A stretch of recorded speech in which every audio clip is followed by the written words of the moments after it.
ఏజెంట్ల ద్వారా మోసపోయి విదేశాలకు వెళ్లి నరకయాతన అనుభవిస్తున్న తెలుగువారు రోజురోజుకు వెలుగులోకొస్తున్నారు. మన కువైట్ శివ, నిన్న వీరేంద్ర, ఇప్పుడు మరో మహిళ ఒమన్లో కష్టాలు పడుతున్నట్లుగా వెలుగులోకొచ్చింది.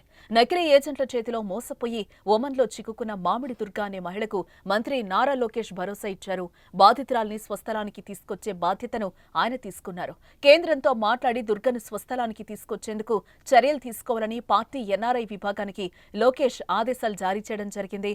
అయితే 4 నెలల క్రితం ఏజెంట్ల ద్వారా ఒమన్ దేశానికి వెళ్లి అక్కడే చిక్కుకుపోయానంటూ దుర్గా సామాజిక మాధ్యమం ఎక్స్లో పోస్ట్ చేశారు. ఆరోగ్యం పూర్తిగా క్షీణించింది, తనను ఎవరూ పట్టించుకోవడం లేదని తన ఆవేదన వ్యక్తం చేసింది. దీనిపై స్పందించిన లోకేష్, బాధపడకమ్మా, నిన్ను తిరిగి క్షేమంగా తీసుకొస్తామని భరోసా కల్పించారు.